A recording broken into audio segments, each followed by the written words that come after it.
All right, joining us now from Memphis are student athletes DeAndre Williams and Tyler Harris, along with head coach Penny Hardaway.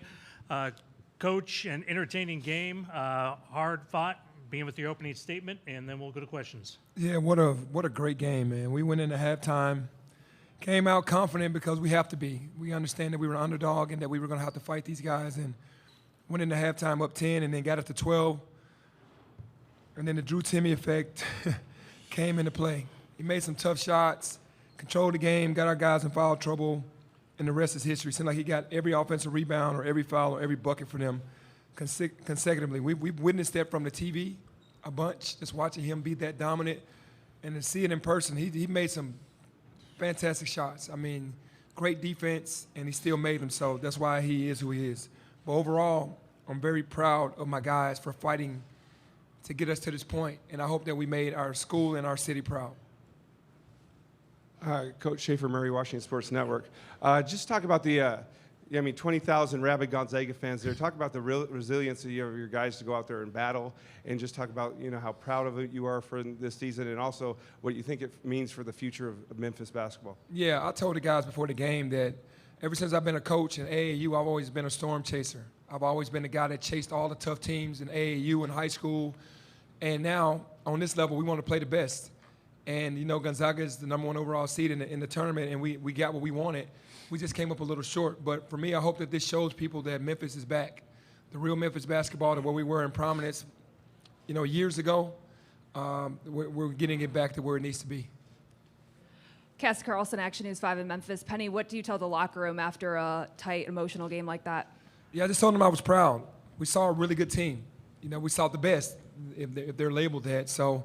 And they showed why they were the best. But we played the best, had a lead, had an opportunity to beat them, and that's the bar. That's the culture, that's the bar that we have to get to. Coach Few has done an unbelievable job to get his program to where it is now, and that's what we're pushing towards. Our guys got a clinic on what it really looks like to be professional, what it looks like to play hard, to play together on both ends of the floor, and do whatever it takes to win.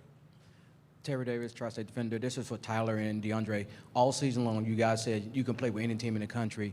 It went dead.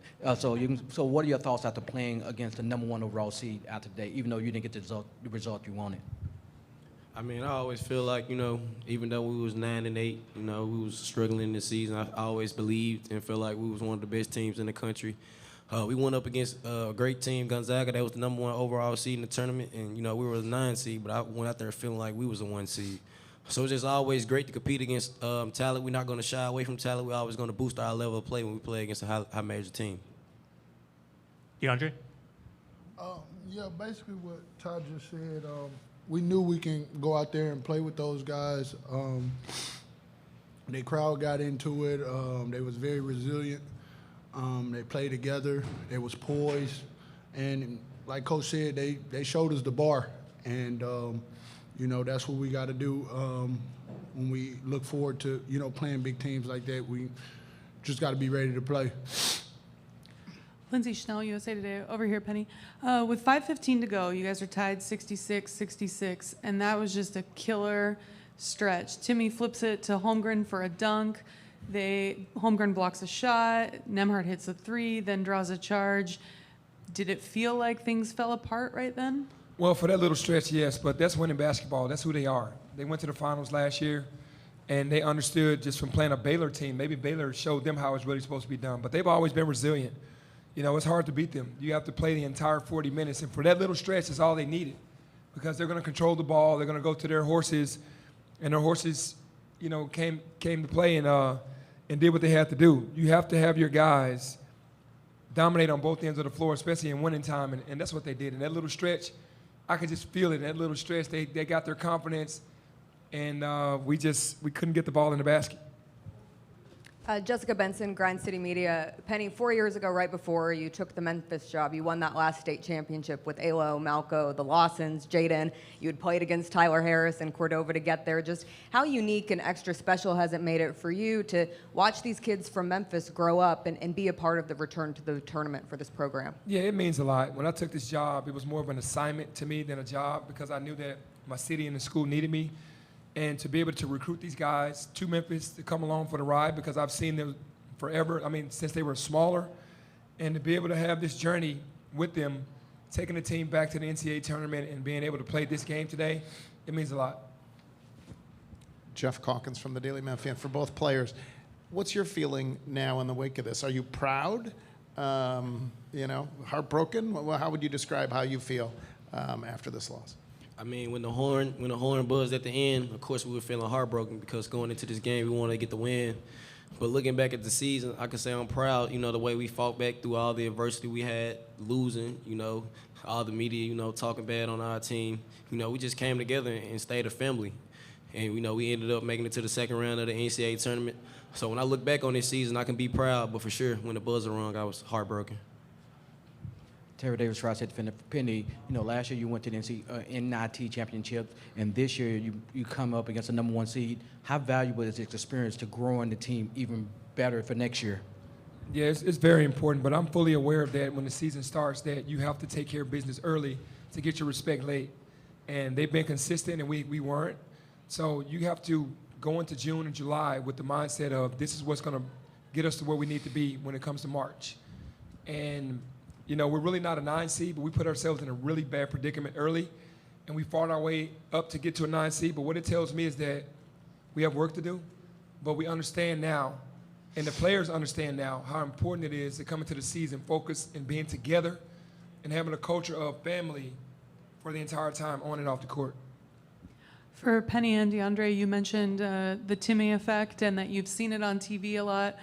What was it like in person? How is it different? And do you think he's good enough to take them back to the title game? Most definitely.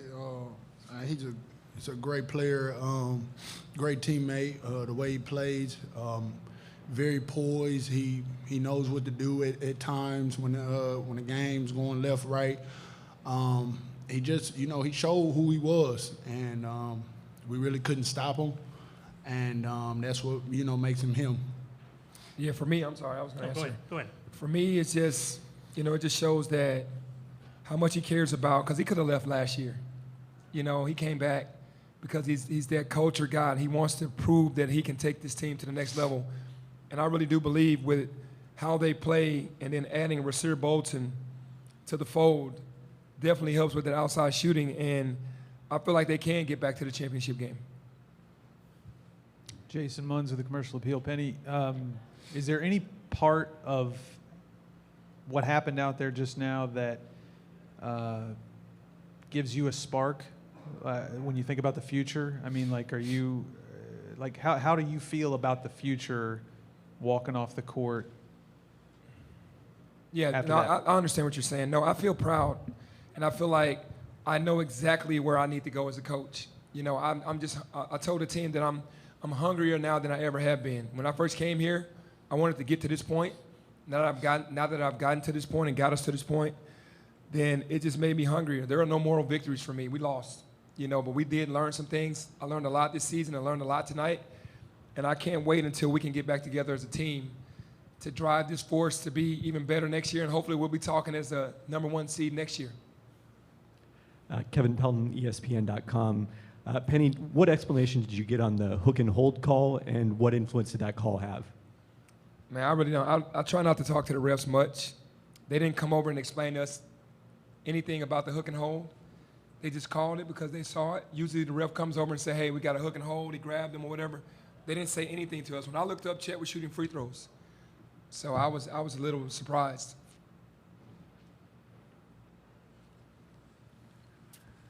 Lindsay, you have our last question. No surprise. Penny, Timmy came in here and said that at halftime, the G-rated version of his talk to his teammates was, we're not going to be soft anymore. Did you sense that they played a lot harder, a lot more aggressive? Yeah, they went to the championship level, and we were the more aggressive team in the first half. We kind of shocked them and kind of took their confidence. And I knew coming out after halftime that they were going to make an adjustment because they're a great team, and they did. They have to still make shots, and they still have to get stops, and they did both ways. We hung in there long enough, but we couldn't make the shots, and we couldn't get the stops, and they did. So I understand how that works. I've been on championship teams that I've coached, and at halftime, if things aren't going well, you kind of say some choice words to your team, and teammates talk to each other, and they'll go out, and they'll correct it, and that's what they did. All right, gentlemen, appreciate your time. Thank you very much. Thank you.